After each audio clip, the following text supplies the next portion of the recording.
ZEE5 ಇರುವಾಗ ನೀವು ನಿಮ್ಮ ನೆಚ್ಚಿನ ಶೋಗಳನ್ನ ಎಂದಿಗೂ ಮಿಸ್ ಮಾಡಿಕೊಳ್ಳುವುದಿಲ್ಲ. ಅದು ಸಂಪೂರ್ಣ ಉಚಿತವಾಗಿ. ಅದಕ್ಕೆ ನಮ್ಮ ಅಣ್ಣ ನೋಡಕ್ಕೆ ಮೈಸೂರಿಂದ ಓಡಿ ಓಡಿ ಓಡಿ ಬಂದೆ. ಸರಿನಪ್ಪ, ನಮ್ಮ ಅಳಿಮಯ್ಯನ್ನ ಅಣ್ಣಯ್ಯ ಅಂತ ಬಾಯಿ ತುಂಬ ಕರಿತಿ ಅಂದ್ರೆ ನೀನು ನಮ್ಮನೆ ಅತಿಥಿನೇ. ನೀನು ಧಾರಾಳವಾಗಿ ಇಲ್ಲಿರ್ಬೋದು, ನಮ್ಗೇನು ಅಭ್ಯಂತರ ಇಲ್ಲ. ನಂದು ಅಭ್ಯಂತರ ಇದೆಯಲ್ಲ. ಇದೇ ನಳಿ ಅಂದ್ರೆ ಹೀಗೆ ಹೇಳ್ತಾ ಇದ್ದೀರಾ? ನಿಮ್ಮೇಲೆ ಇಷ್ಟೊಂದು ಪ್ರೀತಿ ಇಟ್ಕೊಂಡು ಬಂದಿದ್ದಾನೆ ಈ ಹುಡುಗ.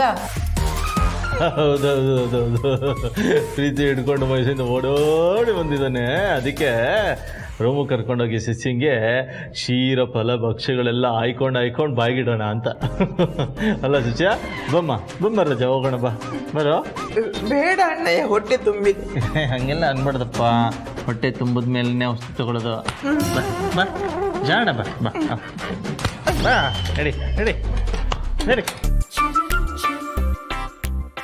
ಕೌಸಲ್ಯ, ನೋಡಿದ್ಯೇನೆ ಅದು ಎಷ್ಟು ಪ್ರೀತಿ, ಅದು ಎಷ್ಟು ಸಂತೋಷ. ಪ್ರೀತಿ ಇದ್ದ ಕಡೆನೆ ನಗುಗೆ ಜಾಗ ಕಣೆ. ಸರ್ ಓಡಿಬಿಡಿ ಸರ್, ಓಡಿಬಿಡಿ ಸರ್. ನಿನ್ಗೆ ಯಾರು ಇಲ್ಲಿ ಬರೋದಕ್ಕೆ ಹೇಳಿದ್ದು? ಸರ್ ನೀವಿಲ್ಲದೆ ಮನೇಲಿ ಎಲ್ಲರೂ ಕಂಗಾಲಾಗಿದ್ರು ಸರ್. ನಂಗಂತೂ ಕೈಕಾಲು ಆಡ್ತಿರ್ಲಿಲ್ಲ. ಮನೇಲಿ ಒಬ್ಬೊಬ್ರು ಒಂದೊಂದು ಮೂಲೆಯಲ್ಲಿ ಕೂತು ಅಳ್ತಿದ್ದಾರೆ. ನಿಮ್ಗೆ ಫೋನ್ ಮಾಡಿದ್ರೆ ಫೋನ್ ಸ್ವಿಚ್ ಆಫ್ ಬರ್ತಿತ್ತು. ನೀವು ಏನು ಮಾಡ್ತಿದ್ದೀರಾ, ಎಲ್ಲಿದ್ದೀರಾ, ಹೇಗಿದ್ದೀರಾ ಅನ್ನೋ ಇನ್ಫಾರ್ಮೇಶನ್ ಯಾರಿಗೂ ಇರಲಿಲ್ಲ ಸರ್. ಬಟ್ ಶುರು ಎಲ್ರಿಗೂ ಹೇಳಿ ಬರೋಷ್ಟು ಟೈಮ್ ನನ್ನ ಹತ್ರ ಇರಲಿಲ್ಲ. ಈ ಫಸ್ಟ್ ಇಲ್ಲಿಂದ ಹೊರಡು. ಸರ್ ನಾನು ಹೇಗೆ ಸರ್ ಒಬ್ಬನೇ ಹೊರಡ್ಲಿ? ನೀವಿಲ್ದಲ್ಲಿ ಒಬ್ಬರು ಒಂದು ತುತ್ತು ಊಟನೂ ಮಾಡ್ತಿಲ್ಲ, ಎಲ್ಲರೂ ಉಪವಾಸ ಕೂತಿದ್ದಾರೆ. ಏನು ಮಾಡೋದು ಶುರು? ಕೆಲವೊಂದು ಸಲ ನಮ್ಮಿಂದ ಆಗಿರೋ ಅನ್ಯಾಯನ ನಾವೇ ಸರಿ ಮಾಡಬೇಕು. ಬಟ್ ಆ ಡ್ಯಾಮೇಜ್ ಯಾರಿಗಾಗಿದೆ, ಎಷ್ಟಾಗಿದೆ ಅನ್ನೋದ್ರ ಮೇಲೆ ಯಾವ ಆರ್ಡ್ರಲ್ಲಿ ಆ ಡ್ಯಾಮೇಜ್ನ ಸರಿ ಮಾಡ್ತೀವಿ ಅನ್ನೋದು ಇಂಪಾರ್ಟೆಂಟ್ ಆಗುತ್ತೆ. ಸದ್ಯಕ್ಕೆ ಈ ಕ್ಷಣಕ್ಕೆ ನನ್ನ ಮಾವಂಗೆ ನನ್ನಿಂದ ಆಗಿರೋ ಅನ್ಯಾಯ, ಅವಮಾನ ಜೊತೆಗೆ ಅವ್ರು ಅನುಭವಿಸ್ತಿರೋ ಕಷ್ಟಗಳಿಗೆ ನಾನು ಹೊಣೆಯಾಗಿ ಅದನ್ನು ಸರಿ ಮಾಡೋ ಜವಾಬ್ದಾರಿ ಹೊತ್ಕೊಂಡಿದ್ದೀನಿ. ಅವ್ರ ಲೈಫ್ ಸರಿ ಆದಮೇಲೆ ನಾನು ಎಲ್ಲಿಗೂ ಬರಲ್ಲ, ಯಾರ ವಿಷಯಕ್ಕೂ ತಲೆ ಹಾಕಲ್ಲ. ಬಟ್ ನೀ ಹೊರಡು. ಸರ್ ನನಗೆ ನಿಮ್ಮ ತಮ್ಮ ಆಗೋ ಯೋಗ್ಯತೆ ಇಲ್ದಿರ್ಬೋದು ಸರ್. ಆದರೆ ಒಂದು ಮಾತು ಹೇಳ್ತೀನಿ ಸರ್. ವನವಾಸಕ್ಕೆ ರಾಮ ಹೋಗ್ತೀನಂತ ಹೊರಟು ನಿಂತಾಗ ಲಕ್ಷ್ಮಣ ಒಂದು ಮಾತು ಯೋಚನೆ ಮಾಡಿದೆ ರಾಮನ ಜೊತೆ ಹೊರಡಕ್ಕೆ ಸಿದ್ಧ ಆಗಿದ್ದ. ಅದೇ ಥರ ನಾನು ನಿಮ್ಮ ಕೈ ಕೆಳಗಡೆ ಕೆಲಸ ಮಾಡೋ ಕೆಲಸದವನಾಗಿರ್ಬೋದು ಸರ್. ಆದರೆ ನಾನು ಸಾಯೋವರೆಗೂ ನಿಮ್ಮ ಜೊತೆನೇ ಇರ್ಬೇಕು ಅನ್ನೋದು ನನ್ನ ಆಸೆ ಸರ್. ನೀವೆಲ್ಲಿರ್ತೀರೋ ಅದೇ ನನ್ನ ಜಾಗ. ಅದು ಸ್ವರ್ಗನಾಗಿರಲಿ ನರಕನಾಗಿರಲಿ, ನಾನು ನಿಮ್ಮ ಜೊತೆ ಇರ್ಬೇಕು ಸರ್. ಈಗ ಏನು ಮಾಡಬೇಕು ಅಂತಿದ್ಯಾ ಸರ್? ನೀವು ಈ ಮನೆ ಪ್ರಾಬ್ಲಮ್ ಸಾಲ್ವ್ ಮಾಡಿ ಹೊರಗೆ ಬರೋವರೆಗೂ ನಿಮ್ಮ ಜೊತೆ ನನ್ನ ಠಿಕಾನೆ ಕೂಡ ಇದೇ ಮನೇಲೆ ಸರ್. ವಿಶ್ವರೂಪ, ಇದು ತಮಾಷೆ ಮಾಡೋ ಟೈಮ್ ಅಲ್ಲ ಸರ್. ಬಾಸ್ ಹತ್ರ ತಮಾಷೆ ಮಾಡೋಷ್ಟು ಮೂರ್ಖನು ನಾನಲ್ಲ ಸರ್. ನೀನು ಈಗಲೇ ಹೊರಡು. ಇಲ್ಲ ಸರ್, ನೀವು ನಂಗೆ ಒತ್ತಾಯ ಮಾಡಬೇಡಿ. ನಾನು ಇಲ್ಲೇ ಇರ್ತೀನಂತ ಡಿಸೈಡ್ ಮಾಡಾಗಿದೆ. ನೀವು ಕತ್ತಿಡ್ದು ಹೊರಗಡೆ ತಲ್ಲಿದ್ರು ನಾನು ಹೋಗಲ್ಲ.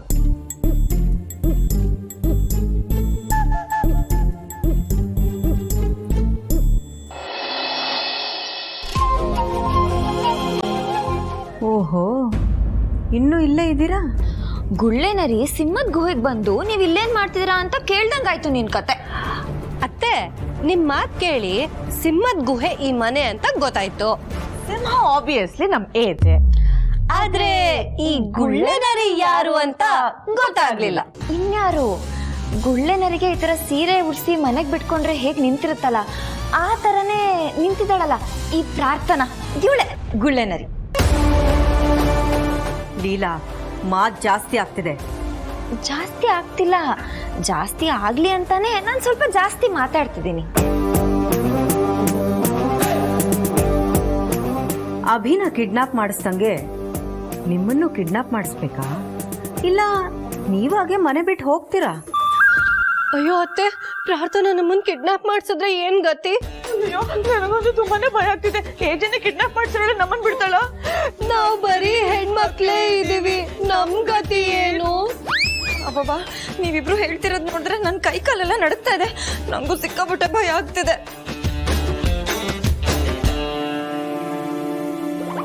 ಏಯ್, ಹೋಗೆಲ್ಲೇ?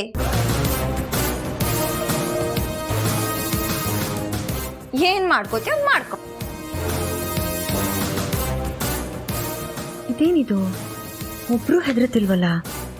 ನನ್ನ ಹೋಲ್ಡ್ ಏನಾದ್ರೂ ಕೈ ಜಾರ್ತಿದ್ಯಾ? ಏನೇನೇನೇನೇನು ಮೈಂಡ್ ವಾಯ್ಸಲ್ಲೇ ಮಾತಾಡ್ಕೋತಾ ಇದೆಯಾ? ನೋಡ್ ಪ್ರಾರ್ಥನಾ, ನರಿ ಆಕಾಶನ ನೋಡಿ ಊ ಅಂತ ಕೂಗ್ಬೋದು, ಆದ್ರೆ ಆಕಾಶನೇ ಕಚ್ತೀನಿ ಅಂತ ಮೇಲ್ ಹಾರಕ್ ಟ್ರೈ ಮಾಡಿದ್ರೆ ಕೆಳಗ್ ಬಿದ್ದು ಕಾಲ್ ಮಾಡ್ಕೊಳತ್ತೆ. ಅತ್ತೆ ಚಿಕ್ಕ ಮಕ್ಳನ್ನ ಕೇಳಿದ್ರು ಹೇಳ್ತಾರೆ ನರಿ ದ್ರಾಕ್ಷಿ ತೋಟಕ್ಕೆ ಹೋಗಿ ದ್ರಾಕ್ಷಿನೇ ಕಿತ್ಕೊಳಕ್ಕಾಗ್ಲಿಲ್ಲ, ಇನ್ನು ಆಕಾಶನ ಚಾನ್ಸೇ ಇಲ್ಲ. ಮೋಸ್ಟ್ಲಿ ಈ ನರಿ ತನ್ನನ್ನು ತಾನು ಜಿರಾಫೆ ಅಂತ ಅನ್ಕೊಂಡಿರ್ಬೇಕು ಅಲ್ವಾ ಅಕ್ಕ? ಇರಬಹುದು, ನಾಯಿ ಆಗ್ಬೋದು, ನರಿ ಆಗ್ಬೋದು, ವಿಷರ ಸರ್ಪನೂ ಆಗ್ಬೋದು. ಅದನ್ನೆಲ್ಲ ಬಳಸಿ ಒಳಗೆ ಹಾಕೋ ರಿಂಗ್ ಮಾಸ್ಟರ್ ನಮ್ಮ ಅತ್ತೆ ಇಲ್ಲೇ ಇದ್ದಾರೆ, ಬೇಕಾದ್ರೆ ಕೇಳಿ ನೋಡಿ.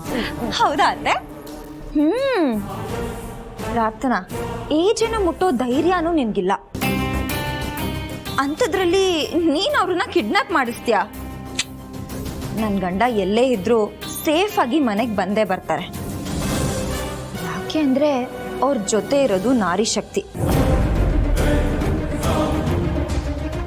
ಅಗತ್ಯ ಬಿದ್ದರೆ ಆ ನಾರಿ ಶಕ್ತಿ ಮಾರಿ ಶಕ್ತಿಯಾಗಿ ಬದಲಾಗುತ್ತೆ.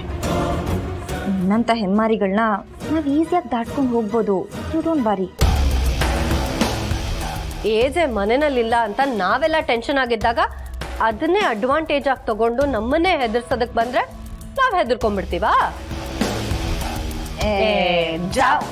ನಿಮ್ಮನ್ನ ಈಗಲ್ಲ, ಆಮೇಲೆ ಬಂದು ವಿಚಾರಿಸ್ಕೋತೀನಿ. ಅಭಿ ಎಲ್ಲಿದ್ದಾನೆ ಅಂತ ಗೊತ್ತಾಗೋಯ್ತಾ? ಇವ್ರಿಗೆ ಗೊತ್ತಾಗಿದೆ, ನನಗೆ ಗೊತ್ತಾಗಿಲ್ಲ.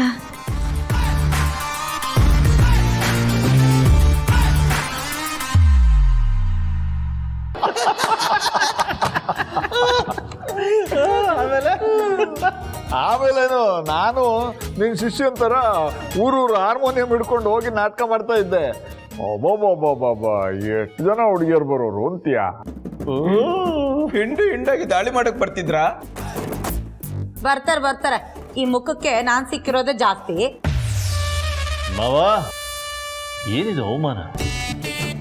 ಕರ್ನಾಟಕದ ಗಂಡಸಾಗಿ ಈ ಒಂದು ಸಂದರ್ಭದಲ್ಲಿ ನೀವೊಂದು ಕಠಿಣವಾದ ನಿರ್ಧಾರ ತಗೋಬೇಕು ಅಂತ ನಮ್ದು ಕಳಕಳಿಯ ಮನಂತಿ. ಹಾಗಂತೀಯ? ಕೌಸಲ್ಯ, ನನ್ನನ್ನೇನ್ ಅನ್ಕೊಂಡಿದ್ಯಾ? ಚಂದ್ರಶೇಖರ್ ಸ್ವಾಮಿಗಳು. ಈ ಚಂದ್ರಶೇಖರ ಸ್ವಾಮಿ ಬಣ್ಣ ಹಚ್ತಾನೆ ಅಂದ್ರೆ ಊರು ಪಕ್ಕದ ಊರಿಂದೆಲ್ಲ ಜನ ಚಾಪೆ ಹಿಡ್ಕೊಂಡು ಬರ್ತಾ ಇದ್ರು ನಿದ್ದೆ ಮಾಡಕ್ಕ. ಕರೆಕ್ಟ್ ಆಗಿ ಹೇಳ್ದೆ ನಡ್ಕೊಡು ಕೈ. ಏ ಅಳಿಮಯ್ಯ, ಈ ನಿನ್ ಶಿಷ್ಯನ್ ಸುಮ್ನೆ ಇರ ಕೇಳು.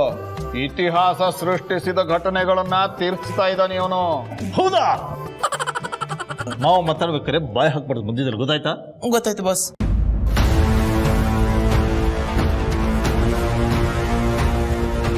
ಬಾಸ, ಇದೆಲ್ಲೋ ಕೇಳದಂಗೆ ಇದೆಯಲ್ಲ.